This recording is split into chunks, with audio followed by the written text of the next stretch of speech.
V naslednjih nekaj minutah si bomo pogledali, kako se resničen pen tool razlikuje od tistega pen toola, s katerim smo vadili v Bezier Game. Namreč dopušča dosti več funkcionalnosti kot pač neka enostavna browser igrica, ki je namenjena samo temu, da čim prej razumete, kako se te lepe krivulje sestavljajo, torej kako se ena krivulja sestavlja iz tistih dveh silnic.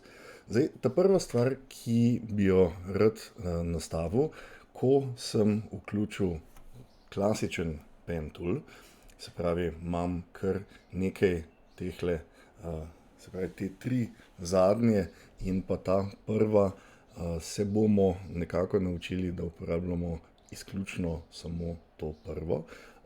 Medtem ko Freeform pen tool in pa Curvature pen tool sta seveda malenkost drugačna algoritma. Zdaj Freeform pen tool je nekaj popolnoma enostavnega, se pravi, če narišem nekaj po zaslonu, bo on poskušal to stvar nekako spremeniti v krivulje. S tem, da ko bom pokazal ilustrator, je seveda znotraj ilustratorja ta ista zadeva malenkost bolj, kako bi rekel, izboljšana. Iz tega stališča, da seveda ilustrator omogoča, da krivulje še poenostavimo, ne, torej da njegov algoritem pogleda posamezno krivuljo, ki je označena, in jo optimizira, kar pač Photoshop nima. Zdaj, druga stvar, ki je, kako bi rekel, spet končno dodana v novejših verzijah Photoshopa, je tako imenovan ilustratorjev Curvature tool, ki pa se obnaša malenkost drugače. Se pravi, to je čisto drugačen algoritem, kot so Bezierjeve krivulje. Nekaterim je ta tip izdelave krivulj dosti bolj logičen, vendar jaz večinoma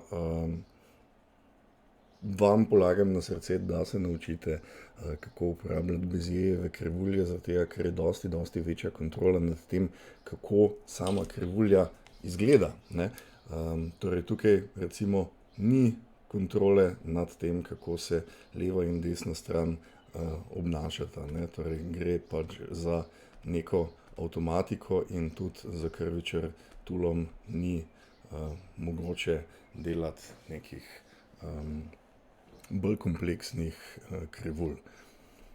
Zdaj, jaz imam cel čas tukajle odprt Paths panel, tako da boste lahko videli tudi približno, kaj delam, oziroma tudi, če ne drugega, zaradi tega, ker je tukajle spodaj in pa v kontekstualni vrstici je nekaj zelo uporabnih funkcij za samo stvar. Zdaj, ena stvar, ki jo večinoma želim vedno si nastaviti znotraj mojega navadnega pen toola, je to, da imam tukajle izbrano Auto Add Delete. Torej, z tem naenkrat ne potrebujem teh dveh možnosti, imam samo še Auto Add Delete in pa, da vam bo zadeva malenkost bolj poenostavljena oziroma logična. Glede na Bezier Game imam tukajle izbran Rubber Band in pa 3 piksle je širina mojega izgleda krivulj, zato da se bo na zaslonu malenkost boljše videlo. Zdaj, ta prva stvar, ki bi želel, je, da na hitro pokažem eno enostavno črko, ampak mojo drugo točko bom agresivno kiksnil, ne. Znotraj še vedno on čaka na mojo naslednjo točko, ampak če jaz kadarkoli držim tipko Control, lahko katerokoli od teh točk premaknem in jo repozicioniram in moj path je še vedno aktiven in še vedno čaka na mojo naslednjo točko. Torej, spet lahko stvari premaknem oziroma jih vržem nazaj, oziroma lahko bi tudi držal tipko Ctrl, potegnil in 2 točki naenkrat premaknil. To je nekaj, kar definitivno ni bilo možno znotraj Bezier Game, zato ker pač je stvar poenostavljena in mora delati v brskalniku, ampak zdaj pač imam to možnost. Videli boste pa to, da zdaj naenkrat je moj kurzor izginil, oziroma moj rubber band je izginil. Torej, ko sem premaknil 2 točki naenkrat, je rekel, ok, spustim te, ne bom težil več naprej. Enako bi bilo recimo, če bi jaz kliknil stran, se pravi, da moj path ni izbran, in če se jaz vrnem nazaj, imam zdaj možnost, če kliknem na eno ali na drugo stran tega patha, se moj kurzor spremeni v en tak link, je spodaj desno, in si lahko izberem, ali bom nadaljeval iz ene ali iz druge strani. Torej, mogoče bom za hec nadaljeval iz spodnje in zdaj lahko postavim te nove točke na moji črki. Naslednja stvar, ki pa je pa, če imate recimo te ostre točke, torej, da ni nobene krivulje v našem pathu, lahko kadarkoli za tipko Alt, torej spet imamo tukajle Convert Point Tool, ki ga ne rabimo uporabljati. Vse, kar moramo držati, je tipka Alt.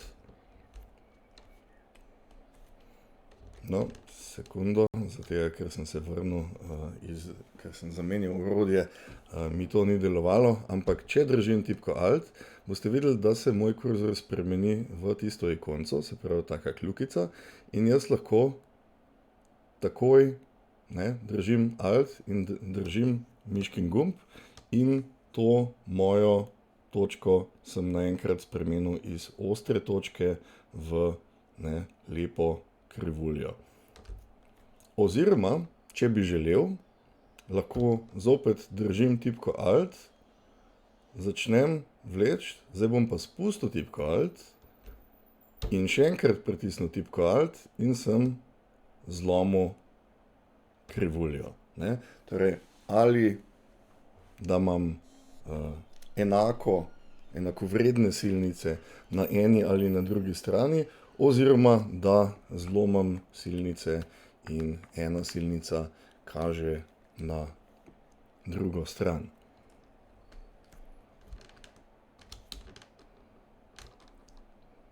Če se premaknem na tipko A, oziroma na črko A in si jo na hitro poklikam,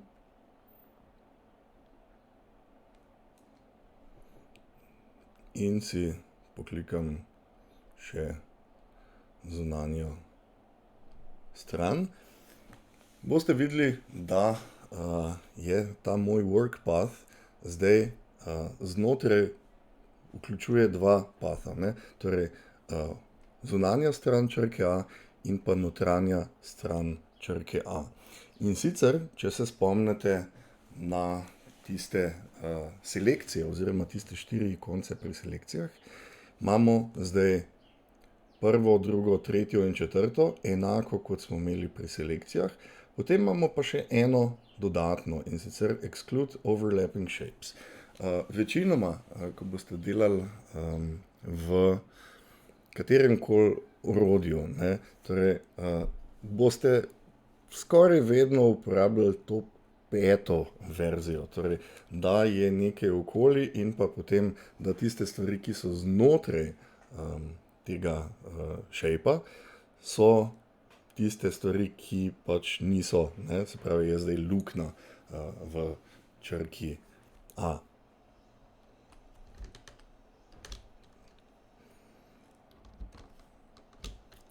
Zdaj pa, če pogledamo, jaz lahko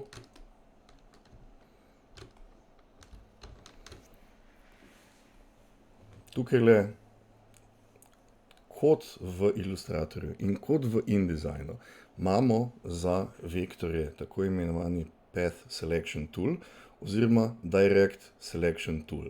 Za Direct Selection Tool jaz kliknem in povlečem čez določene točke in lahko več točk oziroma eno ali več točk naenkrat primem in deformiram. Torej, lahko vzamem dve in jih premaknem kakorkoli. Če pa izberem ta Path Selection Tool, pa bo vedno izbral moj celoten vektor oziroma mojo celotno pot in imamo to v bistvu. V Illustratorju in InDesignu imate te dve ikoni čisto na začetku, ne. Torej, na črki V imate v bistvu Path Selection Tool vedno na voljo.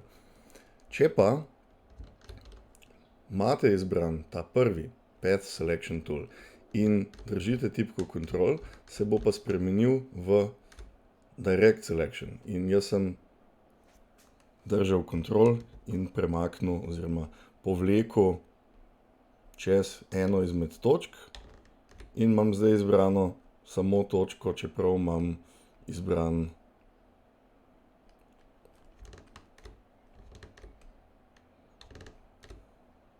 ne.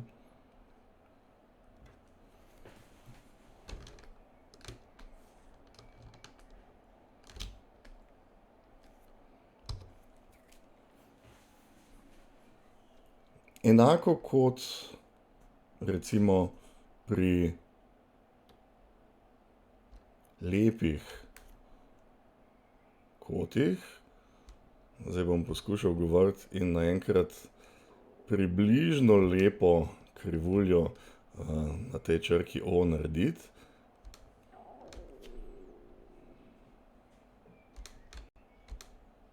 Torej spet, ne, najprej potegnem obe silnici, ne, in če želim, lahko zmanjšam z Altom, ne, zlomim silnico, ne rabim takoj spremeniti sile, ne. Lahko imam silo na isti poti, ampak je samo manjša iz druge točke, ne. Tako da se lahko vrnem na eno točko in zdaj jo spreminjam, ne. Zdaj pa, ker imamo to še vedno vektorsko, lahko jaz kadarkoli označim eno izmed teh točk, tako da držim Control in potegnem čez njo in začnem izboljševati to, ne. Se pravi, tulele sem majčkeno kiksnil, mogoče še kje drugje, bi si jo malenkost prestavil, ne, in lahko katerokoli od teh točk primem in premaknem, izboljšam, kakorkoli že, ne. Tako da imamo vedno kontrolo v bistvu nad tem, kako lahko sama črka izgleda.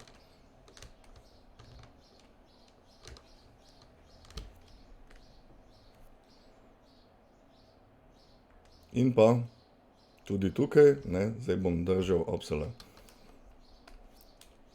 moja tipka Alt se ni obnašala tako, kot sem želel. Torej, zopet naredim, držim tipko Alt, mogoče tukaj ponovno se postavim, mogoče tukaj, poskušam, če bi lahko to celo v eni točki, okej, zlomim, ne. Velikokrat vidim, da takrat, ko zlomite, poskušate čisto do konca potegniti to. To je zaenkrat, ker držim še vedno tipko Alt, to je samo silnica. Se pravi, silnica mora samo kazati v pravo smer, ne rabi pa iti čisto do konca, ne. Večinoma celo to, da če bo šla čisto do konca, bo silnica premočna in bo šla čez to točko. Tako da bom kliknil sem, držim tipko Alt in spet potegnem malo naprej, se bom postavil mogoče na tej točki, tukaj bom definitivno mogel popraviti kot prejšnje točke, če bom želel nadaljevati, oziroma če bom želel imeti lepo selekcijo. Tukajle je nekako uspelo, še tukajle zaključim, zmanjšam to, torej spet za tipko Alt in tukaj bom izboljšal še tole. Torej zdaj se vrnem na to točko in jaz bom tole silnico, tako da držim tipko Ctrl, premaknil in imam zdaj tole postavljeno in moja črka C je zaključena. Zdaj pa v kontrolni, v kontekstualni vrstici boste videli nekaj zelo uporabnih stvari. In sicer, da je možno iz katerekoli od teh pathov narediti selekcijo.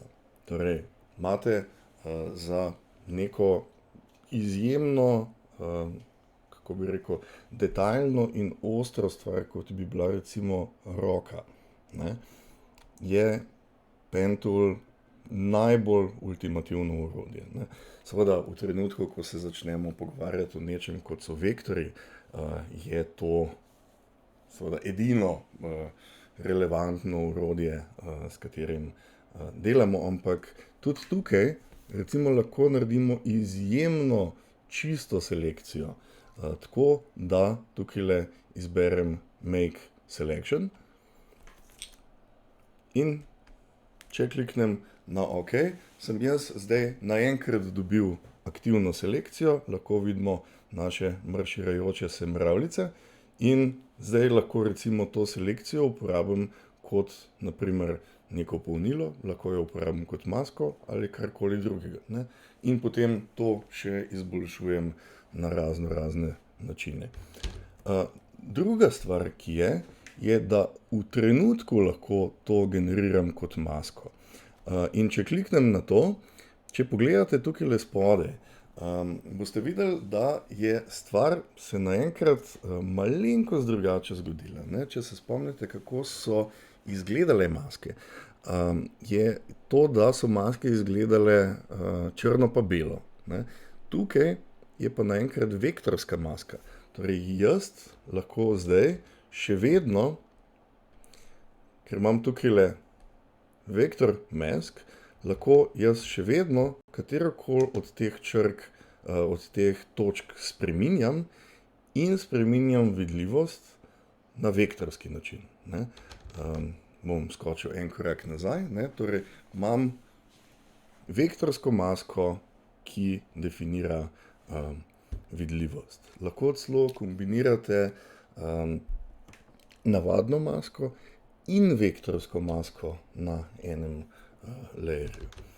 Skočil bom nazaj en korak in pa pokazal še ta zadnjo stvar, torej shape, ne.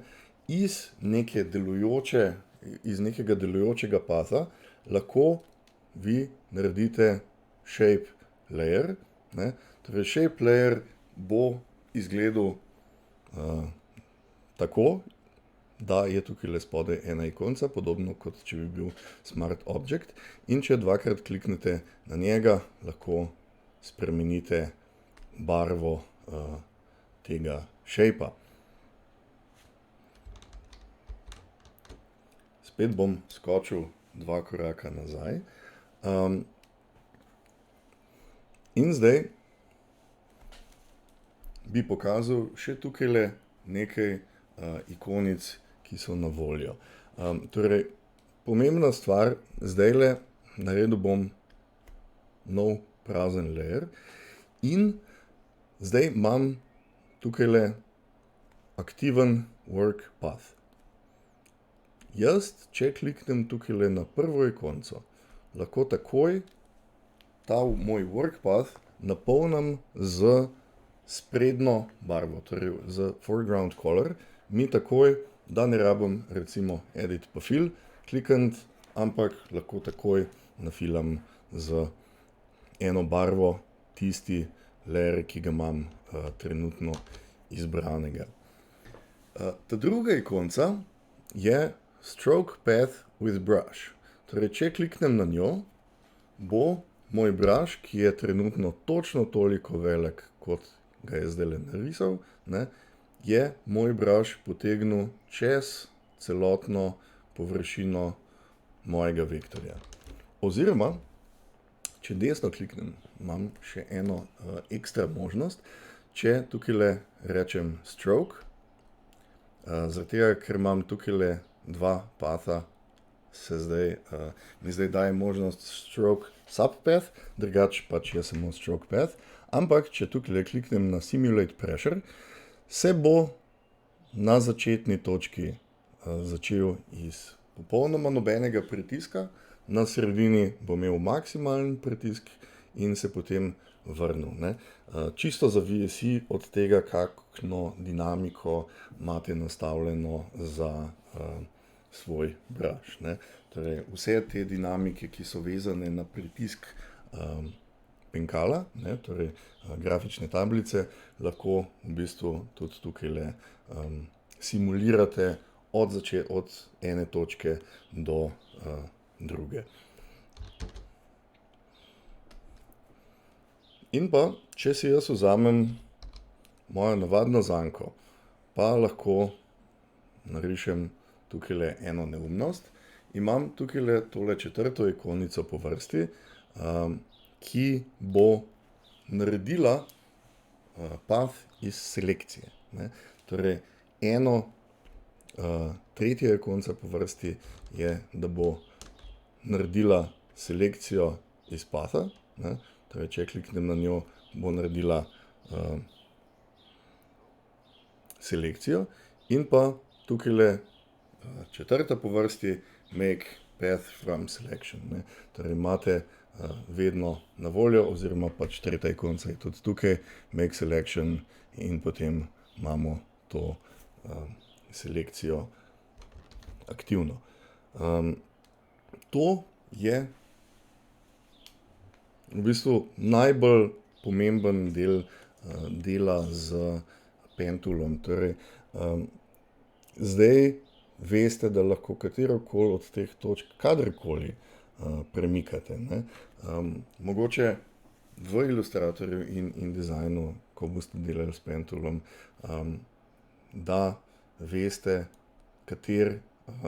se pravi, črna puščica in pa bela puščica, kako se obnašata, ne. Torej, da črna puščica označi celoten path, bela pa označi izključno samo tiste točke, ne. Če recimo tukajle potegnem, ne, imam izbrane samo te dve točke in zdaj lahko se s tema dvema točkama igram.